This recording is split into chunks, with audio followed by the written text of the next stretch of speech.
even picking a better price at that point. Unbelievable. But have fun, though, and please be safe. You know what? Main thing is just to see Coach Flores. I love that man. He is legendary. Awesome. Yeah. Here's the other thing. They did a commemorative. Oh, I forgot. Is Mikey D on? Oh, we got Mikey D. I forgot. I did this to him last time. But see, that's the thing about Ken. He's got stories. I got you know stories. What I mean? Sometimes you can go. I got to stop. It's like my dad. Every time I talk to my dad, he always tells me a story, and I'm like, I don't think I've ever heard this one. You got it. You know what? This is a good one. You're like, Dad, I've heard it 4 times. In fact, Mikey D's probably heard several times. He's like, KT, but he's on hold. He can't do anything but scream, and nobody hears him. I'm here, guys. Right. His own family's like, shut up already. You're on the radio, aren't you? Evidently not. Mikey Domagala, what's going on, buddy? Almost forgot about you, bro. Just waiting patiently. Just, it's all good. Halftime between New York and Boston. Just give me the score. Give me the score. Give me the update. 58-52 New York. And, Ken, we're looking good. Mitchell Robinson's the deciding factor right now, and he's really disrupting everything. He wasn't there all season in the other matchups with Boston. Who's not playing for Boston? Is Tatum playing? Tatum's playing, Brown's playing, Holiday's playing. They're just about all playing. So it's a good sign. And Cat's got 22 leading the Knicks. All right. Okay. So now they're up 6. I got to get online. I got to play Boston at the half. No. In game. No. All right. How about 48-46? OKC leads the Lakers 1 minute into the second quarter in Oklahoma City. Are you serious? I can't doubt OKC. I can't see them losing 2 in a row to the Lakers. It's going to be a close one, just like a series would be, going 6 or 7 games either way. And that's what we're seeing tonight. Mikey D, I got my buddy Jose Vellante here in studio. This guy's the best, man. Hold on. What do you got? Oh, okay. No. He's just waving over okay. Jose's an NBA guy. He's a Laker guy, man. So he knows his stuff, man. And he's a Yankee guy and a Laker guy. How does that even happen? I have no idea. At the end of the day, Mikey Domagala, Jose Vellante. Jose, go ahead. Hey, Mikey, I was just talking to KT during the break, and it's crazy how game time decision for pretty much LeBron, Luka, and Austin Reeves coming into this game. The line's sitting at 9.5, but yet all the money, total tickets, just crazy coming in on the Lakers. And right before game time, this line drops to 5. I would have jumped on the 9.5. Call me crazy. I know I sound like a homer, but after what the Lakers did to OKC the other night, I think that they proved that OKC can be beat. And when it matters the most, the Lakers show up. You still have LeBron. You still have Luka. And it's proven that tonight, 50-49, high-scoring game. We still got 10 minutes left in the second quarter. Question for you. If you had an opportunity to bet on this game, would you have taken the Lakers or OKC? Oh, man. That line for OKC is way too high. Way too high. I would have taken the Lakers with the points, definitely. Okay, so now when it got down to 5, just say it was 5.5, like what it closed at. I would have laid the 5.5. If that was the first line that I saw, just because the way that OKC got punched in the mouth, this is a statement game, and OKC hasn't had to have any statement games, really. They've been cruising along, the one seed. All of a sudden, if they lose this game tonight, or even if this game's 5 points or closer, they're going to realize, you know what? We don't have anything sewed up. We better come to play. We better start practicing the way we mean it, instead of thinking that we're all that and then some, that we're that much better and we've distanced other teams in the Western Conference. Whether Denver's fired Malone or not doesn't mean a hill of beans right now. They better wake up and understand that the Lakers got a break. The Lakers got a break that the NBA didn't step in and nix this Doncic deal with AD, because they nixed the Chris Paul deal. Oh, yeah. I don't get it. So, whatever is what it is. But right now, this Laker team is dangerous, and it's giving LeBron another lease on life, so to speak, something else to shoot for. The one thing that you got to remember, too, though, you talk about the Chris Paul deal. Who owned the team that Chris Paul played with at the time?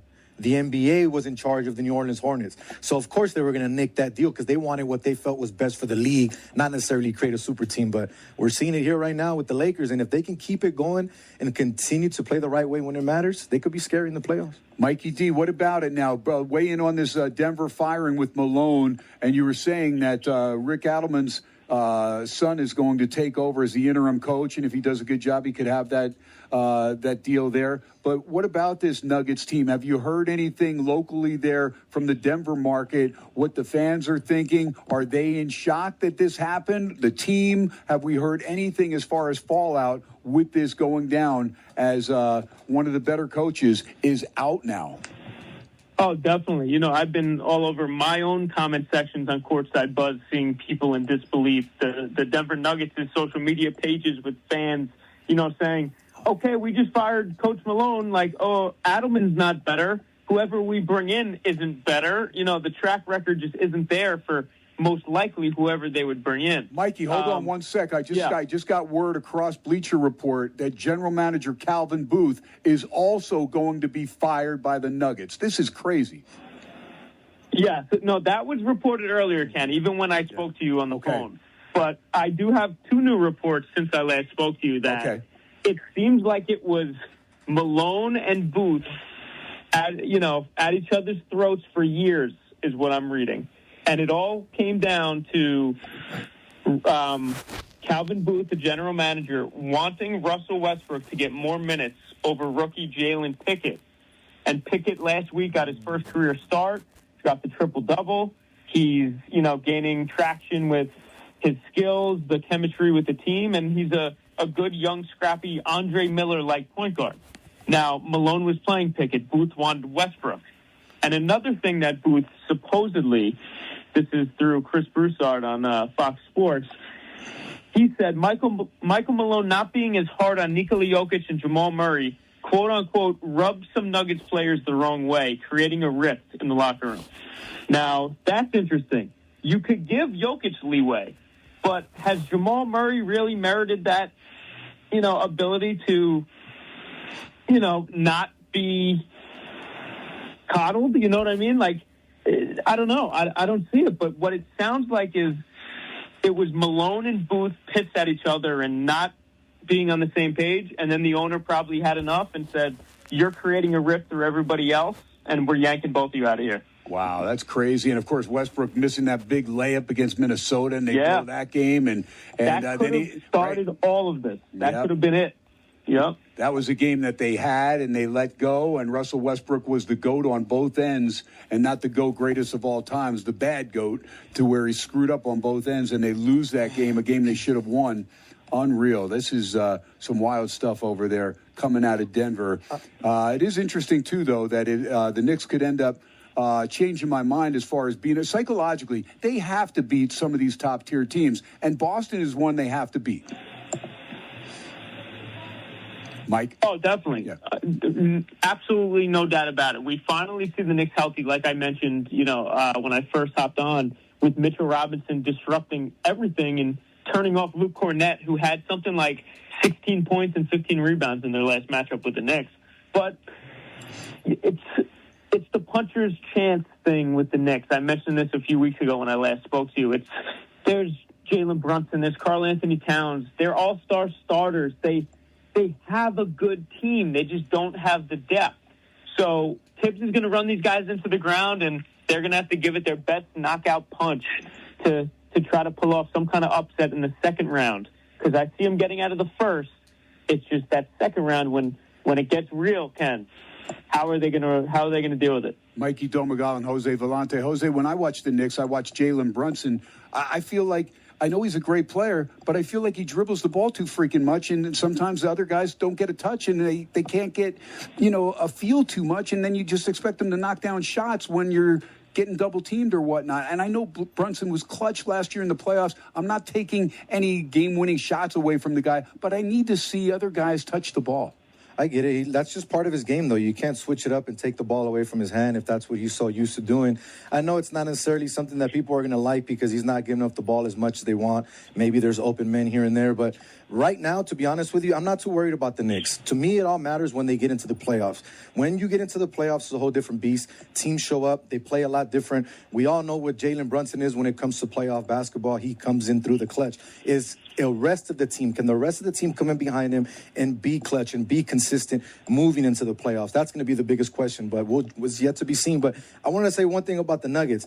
I've never been a big fan of firing any head coach in any sport throughout the season, especially when you're firing a head coach that's fourth record-wise in the West right now, and they're in the playoffs. It'd be different if this team was dangling at the very bottom trying to get a play. This is general manager and coach. So this is major. It's huge, so there's a lot more I'm wondering going if they got in a physical altercation, Mikey D. Any word of that? Because if these guys were at each other's throat and maybe they get rid of both guys so that this doesn't come out or whatever, or maybe comes out afterwards. I mean, this is just kind of too late in the season for both these guys. You figure, all right, let's go through it, and if we get knocked out of the playoffs, then we'll make changes in the offseason. But for them to make a change now, it's almost like the media is going to be digging. And I'm expecting courtside buzz that you run to have the answers there, Mikey D. Oh, no doubt about it. A physical altercation would break the news cycle, and everybody would be all over that, especially if there was some Jordan Poole, Draymond Green security footage coming out about that. You know what I mean? But I think it's the only logical thing I could think of, and Memphis just fired Taylor Jenkins, who's another excellent head coach who will be picked up elsewhere.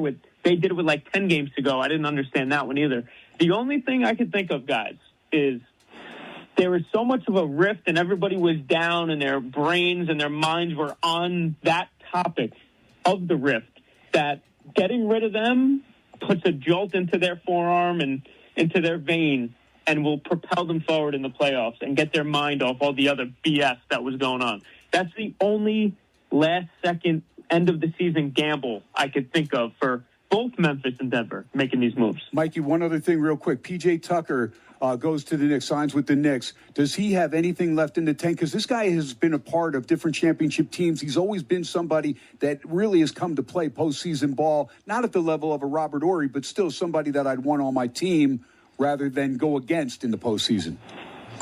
Oh, yeah. I mean, on the court, I'm not going to tell you right now he's going to drop 20 points a game and all that, but a couple corner threes here and some good defense there in the playoffs where he's had that experience. He's 40 years old. He's been in the league forever. He knows how to defend everybody, and that's what's important in the playoffs. He should get some burn, but Tibbs hasn't, put him in the lineup at all to even get a feel with these guys. So is he there for a veteran presence only? We'll see. But I think Tibbs should really give him a look, see what he's got in that corner three, and for defensive purposes, just give it a try. So it's been talked about a lot since Malone got fired in the last couple of hours that he's literally a coach that right now anyone will hire him, even with what happened there, with not the full report coming out because of what he did in his 10 years there with Denver. Do you see him signing with anyone this offseason, or do you think he takes a year off? A lot of that could depend on family, point in his career, if he wants to move across the country, blah, blah, blah. We've seen other coaches take a little bit of time off to kind of reset themselves, spend time with family, see what they're doing with their living situation and all of that. But, Michael Malone isn't old at all. I think he's about 60 years old. I'm sure he still wants to coach and still will be on the move. Guaranteed he gets picked up. I could see a team on the lower end of the league fire a coach right away to sign him, or, a really good team make a move to bring him in because he is an upgrade to, I would say, 95% of the NBA. And here's one more crazy stat for both of you. 4 of the last 6 coaches to win the NBA title, Nick Nurse, Frank Vogel, Mike Budenholzer, and now Mike Malone, out of a job. All right. I just want to duck this in real quick because we're going to get out of here in a second. UNLV has a new signee. Stephen comes over, big guy. ESPN Top 100, transferring from Arizona. We just had Coach Pasner on a little bit ago, so that is a major signing for UNLV, and I actually just saw that come across, and I'm trying to see if I had it go across my email, because your phone, all of a sudden, there it is. It's UNLV. Emmanuel Stephan is going to be joining the UNLV men's basketball program. Former 4-star Top 100 recruit, originally from Nigeria, is transferring to the Runnin' Rebels from the University of Arizona. And I think that's the first of many signees that may be coming from via the way of Tucson because of Pasner's connections to that area and that program for a long time. And that is a big signing. Mikey D finishing up with us here on a Fat Tuesday. He is my NBA guy, Courtside Buzz. Mikey, real quick, let everybody know, because we're getting off the air, let everybody know how they can find you, follow you, and we'll get you this archive real quick. Sure. Follow Courtside Courtside Buzz for all NBA content, news, rumors, trades, and up-and-coming highlights and reports from the playoffs and all the other craziness. We got 3 games left. Who else is going to get fired? So follow Courtside Buzz on Facebook, Instagram, Twitter, TikTok, and everything in between. And if you're interested in other sports, check out Blitz Buzz, Combat Buzz, and a music and entertainment page, Stereo Buzz. And Strikeout Buzz, right in time for baseball season, is on its way. You're the best, man. I love you, Domagala. You're outstanding, Mikey D. I appreciate it, as always. Thanks for having me on twice today. There you go. Once on the TC Martin Show, once on SportsX Radio. Going to do it for us from PSR Law Studios. Jose Vellante, great to see you, my man. Appreciate you for having me, and KT, let's do it again. Love that guy, man. Love Numchuck. All our guests, fantastic. Coach Pasner, appreciate you big time. Till tomorrow, you know the rules. No drinking and driving, no texting and driving. Most of all, God bless our troops. God bless you. It is Ken Thompson. Folks, tomorrow and Thursday at Steiner's. Have a great evening. God bless. Good night, everybody.